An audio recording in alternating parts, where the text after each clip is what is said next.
And let me tell you, it's their loss, because it's going to be a good one today. Let me tell you. So we've been in this little series about the stories that Jesus told. And so, of course, in our timeline, we are here in the New Testament and the Gospels, because, of course, it's Jesus telling the story. And it actually is a doozy today. So we're going to be going over a story today that Jesus told that is considered by most people to be his most difficult parable. It's the parable of the dishonest manager, or the unjust steward, as it's most commonly called. And it's controversial. And the theologians and all the smart people disagree over the meaning. In fact, I was listening to a pretty famous old preacher, and he had been doing a sermon series on the book of Luke, going through the whole book of Luke. And he said, I wish I could just skip over the 16th chapter of Luke, though I wouldn't have to preach on this story, because it's kind of hard to interpret. And like I said, lots of people disagree. But it's okay, because today, in this little church, we're going to accomplish what all those theologians haven't been able to do in all these years, and we're going to solve the mystery of the parable of the dishonest manager. Okay, at least according to me. And so I'm going to start off. I'm just going to read it to you. This short parable. I'm going to read you the little parable, and you'll see when I'm done reading it why a lot of people don't like to preach on it, and why there's so much disagreement about what it means. But before I even do that, I just want to first start off with this word, steward. It's a word you hear in church and almost nowhere else. Okay, it's kind of a church word. Okay, but I wanted to explain it to you before we get started. Okay, it is one employed in a large household or estate to manage domestic concerns, such as the supervision of servants, collection of rents, and keeping of accounts. Or in today's just plain English, a manager. Okay, that's what it's talking about. So when we're going to read about a steward, that's what it's talking about. Okay, so a manager of someone else's business. Okay, so here we go. I'm going to read it to you real quick, and then we will back up and unpack it. Okay, so Luke 16. He, Jesus, also said to his disciples, there was a certain rich man who had a steward. Remember, this isn't a slave or a servant. This is a kind of a high-paid manager. Okay? And an accusation was brought to him that this man was wasting his goods. So he called him and said to him, what is this I hear about you? Give an account of your stewardship, for you can no longer be steward. Then the steward said within himself, what shall I do? For my master is taking the stewardship away from me. I cannot dig. I am ashamed to beg. I have resolved what to do, that when I am put out of the stewardship, they may receive me into their houses. So he called every one of his master's debtors to him, and said to the first, how much do you owe my master? And he said, 100 measures of oil. So he said to him, take your bill, and sit down quickly and write 50. Then he said to another, how much do you owe? So he said, 100 measures of wheat. So he said to him, take your bill and write 80. So the master commended the unjust steward because he had dealt shrewdly. For the sons of this world are more shrewd in their generation than the sons of light. So you kind of already know why it's kind of a complicated parable. People read that parable and they wonder, what's going on here? Is God the master? Am I the steward? Is God telling us to kind of behave dishonestly? A lot of debate about what is going on in this parable, right? You have a steward, a manager that's been wasting his master's goods. He gets caught, and so he comes up with a crafty plan to really, seems like, give away more of his master's goods to benefit himself. And then the master commends him for it. And then we're left with this cryptic line from Jesus where he says, the children of darkness are more clever or more shrewd than the children of light. It's confusing, huh? You can see why so many people disagree over what is being said here. Well, to figure out what's going on here, let's first figure out who he is talking to. Okay, we're reading out of Luke chapter 16. Well, let's back up a chapter. We're going to back up a chapter to Luke 15, and let's try to figure out who it is Jesus is talking to, okay? So here we are, one chapter earlier. Then all the tax collectors and sinners drew near to him to hear him. And the Pharisees and the scribes complained, saying, "This man receives sinners and eats with them." So he spoke this parable to them, saying, so what's going on here? Tax collectors and sinners, people that are looked down upon by the religious authorities, have come and are there with them and are eating with them. And they call him out and they say, "Look at this man. He has tax collectors and sinners coming to eat with him." And so Jesus turns to them. He turns to these scribes, the Pharisees, the religious authorities who are holier than thou, and he tells them a parable. And what parable does he tell them? Well, it's a 3-part parable. He tells them 3 short little stories. He tells them the story of the lost coin, he tells them the story of the lost sheep, and he tells them the story of the lost or the prodigal son. And all 3 stories are the same.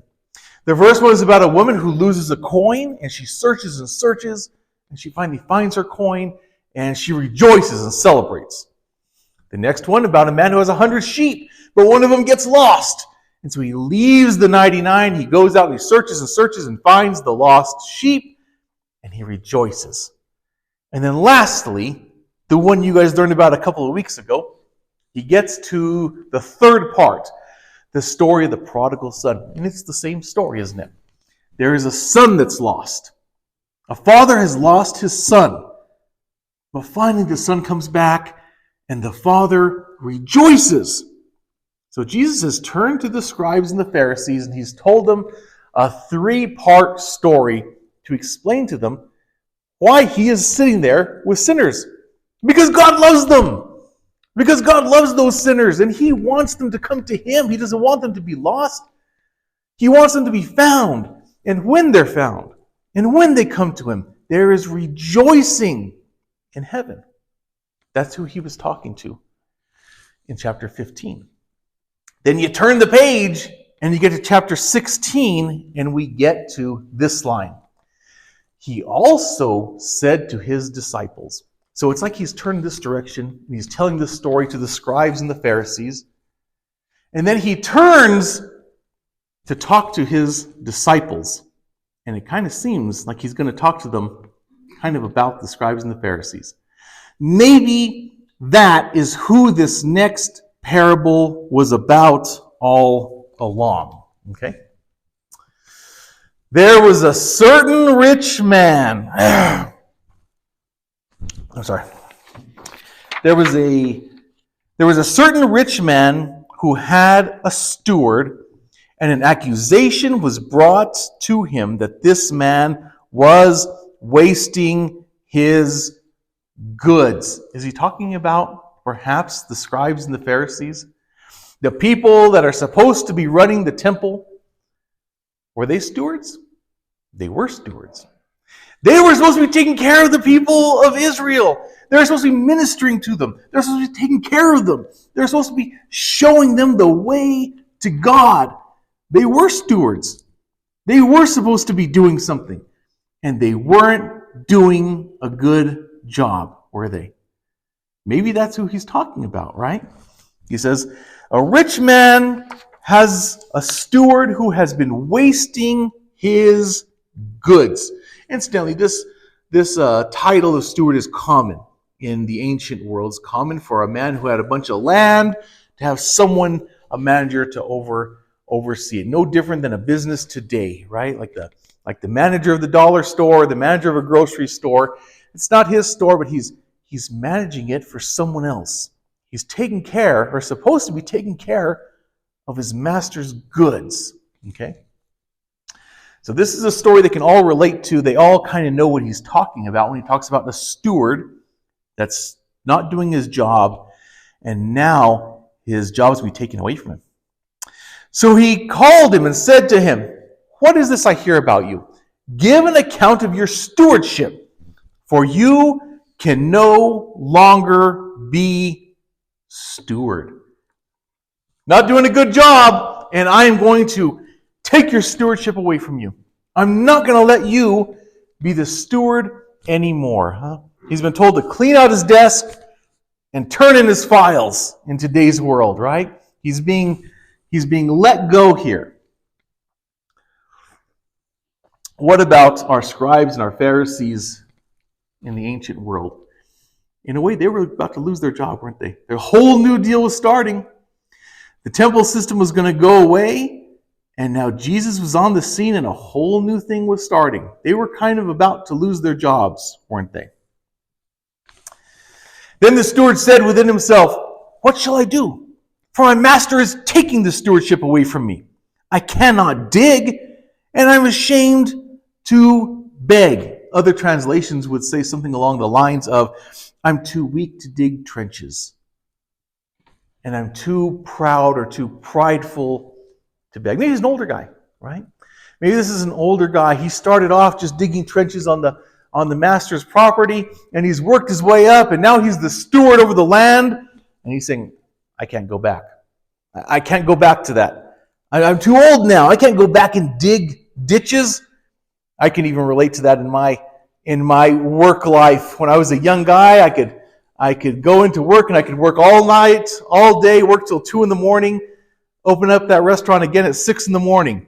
Now I have a cashier quit, and I'm like, I can't go back. I can't do that. I'm too old for this now. I have to hire someone else. It's a young man's game. That's what he's saying. He's like, I'm too old to go back to digging trenches, and I'm too proud or too prideful to beg. So he's thinking about these things. And then as if there's a pause, he's thinking about these things, and then he pauses, and he's come up with a solution. Then the steward said to himself, "I have resolved what to do, and that when I am put out of the stewardship, they may receive me into their houses." He has a plan. He's finally got a plan, He's thinking of, what am I going to do? And he comes up with a plan to look after himself after he loses his job. You guys ever heard the tale of the Sailor King? It goes like this. There was a European sailor whose ship gets destroyed in a storm. And he's the lone survivor. He holds on to a piece of the wreckage, and he floats for several days. He's near death, but he finally comes ashore on an island in the middle of the Pacific. He's greeted by a large contingent of the natives that live on the island. And they're very nice to him, and they take care of him. And over time, he comes to realize they're expecting him to be their king. Because not only are they waiting on him, not only are they taking care of him, they're also kind of looking for direction from him and kind of asking him what to do. After a while, he kind of comes to learn their language, and he figures out what's going on here. It's an old superstition that they have, and he is being made their king, and he's supposed to rule over them for a period of time, about a year, and then they're going to put him in a boat, and they're going to take him to this really tiny remote island out in the middle of the Pacific and leave him there. Maybe they think they're returning him to where he came from, but in reality, of course, he's going to just die out there, right? Because there's no resources, there's no food, nothing. Well, the Sailor King is kind of crafty, and so he plans ahead, and he starts sending some of the natives and ordering them to go out to that little island and to till the soil. And then he sends some more later on and asks them to plant seeds in a little grove. And over time, he sends still others to take tools and to take weapons and other implements. Later, more to take bedding and to take supplies for him to build a shelter. And by the time his kingship ends and he gets taken to that island, he's looked after himself, and he's well taken care of, and he can survive on that island. A lot of times the Sailor King is given a hard time for doing this.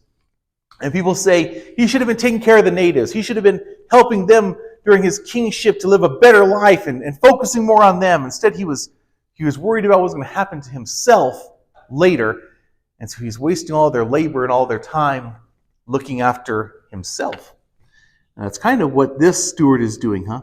He's about to lose his job, and he is just worried about number one. He's just worried about what is going to happen to me once my stewardship ends. And so we get once again to his plan.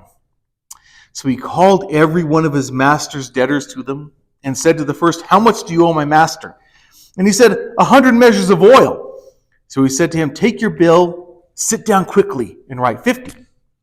Then he said to another, "How much do you owe?" So he said, 100 measures of wheat. So he said to him, "Take your bill and write 80. So he's called all the people that owe his master money, and he's given them all discounts. If you notice, there's a little bit of a difference. The oil, he cuts the price in half, and the wheat just by about 20%. And this is something from the ancient world here. Think about how valuable olive oil is. Think about, sounds like he owes about 100 probably gallons of olive oil. How much oil do you get out of one olive? A drop? 2 drops if you're to squeeze that thing? We're talking about a lot of olives to create 100 gallons of oil. It's very precious. It's hard to make. It's labor intensive. And so there's a high markup on it. There's a high markup on oil. And so he has more room to work with there. So he cuts that one in half. Wheat, on the other hand, it's not marked up as much. And so he only marks it down about 20%. What's going on here, the scholars think, is he's probably just marking down his commission. He was probably going to keep that extra 50% and that extra 20% for his own commission. Now that he's losing his job, he wasn't going to get it anyway. And so he said, I may as well just tell them I'm forgiving their debt, and that way they love me, and they will invite me into their homes when I lose my job. So the master commended the unjust steward because he had dealt shrewdly. Now this is it. This is where most people get stuck. They read that parable and they don't know what to make of it. And that's really the deal with a lot of times with the Bible in general. When we're having trouble understanding something, it's probably because we just don't have enough context. We didn't read enough. We don't know what happened before. We don't know what happened later. And if you just read that one thing, it's hard to understand, isn't it?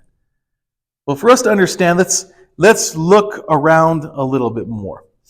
The answer to the parable really is here in this last sorrowful reflection of Jesus. Oh, the sons of this world are more shrewd in their generation than the sons of the light. He's not talking to his disciples there, is he? He's talking about someone else. The parable, the characters in the parable are not the children of light. They're not his disciples. They're either the scribes and the Pharisees or just the people of the world. The people who have no hope. The people who aren't his followers. Those are who he is talking about here. Just worldly people. So to understand what's going on here, we're gonna look back a little bit, and then we're gonna look forward. We already kind of looked back. A big part of the understanding the parable is knowing who he's talking to. He's talking to his disciples, but probably talking about the scribes and the Pharisees. And so now we're going to look forward a little bit. And this is the biggest reason people don't understand the parable, is because they don't continue reading. Jesus does a pretty good job of explaining the meaning of the parable if we just keep reading. He goes on. And I say to you, his disciples, the people he's telling this story to, and I say to you, make friends for yourselves by unrighteous mammon, that when you fail, they may receive you into an everlasting home. What is unrighteous mammon? He's fancy word there, but he's talking about just the things of this world. Money, material goods, the things of this world. And he says, make friends for yourself with these things. There's people in need. There's people who need help. Make friends for yourselves. Help these people out. And then they will welcome you into the eternal kingdom. You see, here's the deal. We are all stewards. Those scribes and Pharisees were stewards. They were supposed to be taking care of the people of Israel and weren't doing a very good job of it. But you and I are also stewards. We've all been given a certain amount of worldly goods. We've all been given a certain amount of talents, a certain amount of things that are under your control, that God has blessed you with. And are we doing a good job with them? Are we doing what our master would have us do with them? Because it will fail. It's described as it failing, means it will run out. Your time of being a steward will run out. Just like our friend in the story. His time of being a steward ran out. And our time's going to run out. Our time is going to run out. And our time of being in charge of whatever's been entrusted to us in this world is going to run out. And then what? You know, King Solomon in the book of Ecclesiastes, he's talking about all the things he's accumulated. For those guys who don't know, he's become the richest man in the world. By today's dollars, about $2.5 trillion. He's rich, he's powerful, but he looks at all the things he's accumulated and he says, what's going to happen to it? What's going to happen to it? I've spent my whole life accumulating all of this stuff. And he looks at piles of gold and artwork and orchards and grain elevators, animals he's had shipped in from around the world. And he says, look at my labor. Look at all the stuff I've worked for. And here's what he says. Then I hated all my labor in which I had toiled under the sun. By my labor, he's really talking about the fruits of his labor, the things that he's bought. I hated the fruit of my labor in which I had toiled under the sun, because I must leave it to the man who will come after me. I've worked and worked and I've accumulated all this stuff, and for what? Just to leave it. Someone else is going to have it. And who knows whether he'll be wise or a fool. Yet he will rule over all my labor, in which I toiled, in which I have shown myself wise under the sun. He's saying my time as being a steward is going to end. And then what? All this stuff I've accumulated, and then what? Someone's going to belong to someone else. I've worked my whole life to accumulate this stuff. My time of being a steward is going to end. And then what? And the same question kind of goes out to each and every one of us. And then what? What have we done with what has been entrusted to us? Because something's been entrusted to each of us. A little bit of money. We're not King Solomon, but we've all been entrusted, at least temporarily, with a certain amount of money, a certain amount of goods. But what about other things of this world? How about just kindness? How about just silence and lending an ear to someone who needs to talk? We've all been entrusted with something. And how are we using it? And are we being a good steward? Jesus continues. He who is faithful in what is least is faithful also in much. And he who is unjust in what is least is unjust also in much. If you've been entrusted with a little bit and you're faithful with it, you can be entrusted with more and you'll be faithful with it. You know, I heard two stories from two different preachers. And what's kind of funny is two preachers are telling two stories, two different times, two different states. But it was weird that I heard both of them and they seemed like two parts of the same story to me. The first one was told by Skip Heisig from Albuquerque, minister of a big church over there. And he was talking about getting an intern. Someone that came to that big church that wanted to be in ministry someday. And he said the first day he got there, young guy, Skip told him we need to put out all these chairs. They had a bunch of chairs they had to set up, a bunch of manual labor. They were setting up for some kind of church service. And the young man sets up about half the chairs and then goes to Skip and basically says, this isn't what I signed up for. I want to be in ministry, I want to do this, I want to do that, and this is not, setting up a bunch of chairs is not what I signed up for. So Skip told him, just go ahead and leave. He couldn't be entrusted with very much, huh? He had been given a small first little job, and he wasn't faithful with it. I don't know what happened to the young man, but I bet he didn't make it in ministry, huh? Because he couldn't be faithful in the little. So why could he be trusted with a lot? Second minister, Rick Atchley, out of around the Dallas, Texas area, tells another story. He says when he was a young minister, his first job, he's just got out of preaching school.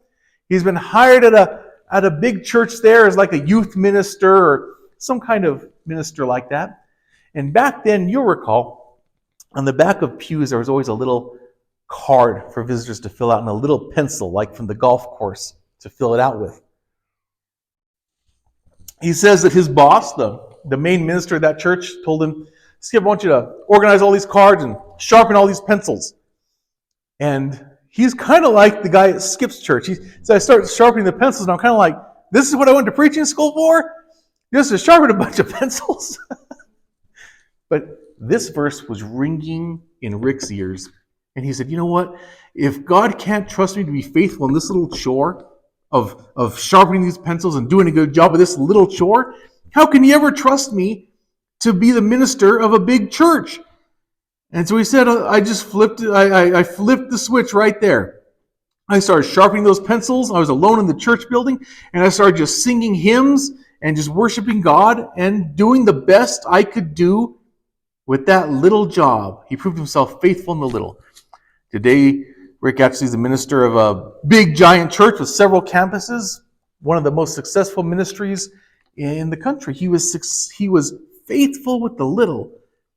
So God trusted him with much. Okay? So we'll read on here. Therefore, if you have not been faithful in the unrighteous mammon, the things of this world, who will commit to your trust the true riches? And if you've not been faithful in what is another man's, who will give you what is your own? Once again, we are all stewards. We've all been entrusted by something from our master, from God. And nothing here belongs to us. It's all just been entrusted to us for a short period of time. And how are we doing with it?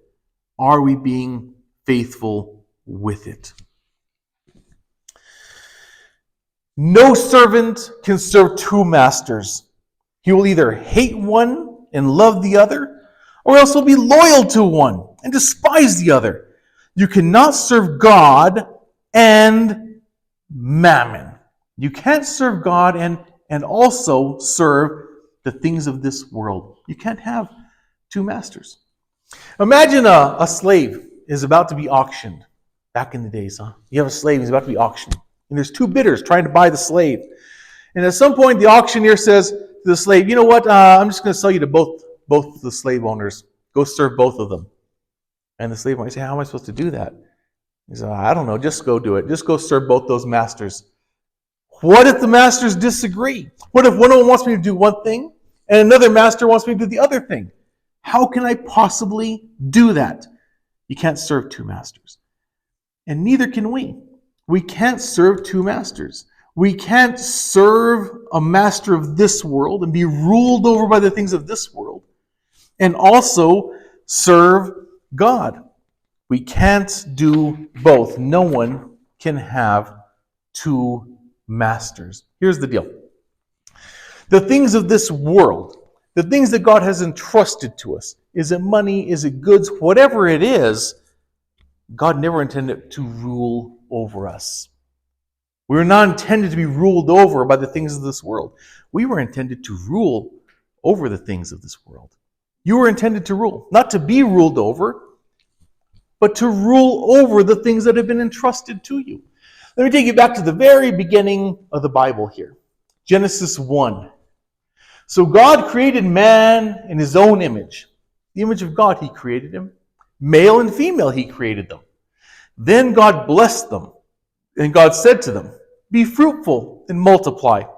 Fill the earth and subdue it, and have dominion over." And he goes on to list everything in the world. Have dominion over the fish, have dominion over the animals, have dominion over the land. Subdue and have dominion or rule over the things of this world. Don't be ruled over by them.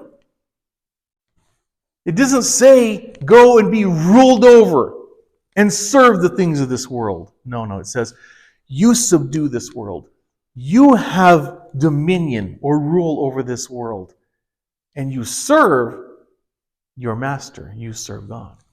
We're supposed to serve God, and we are supposed to rule over the things that have been entrusted to us, not the other way around. How are we doing with that?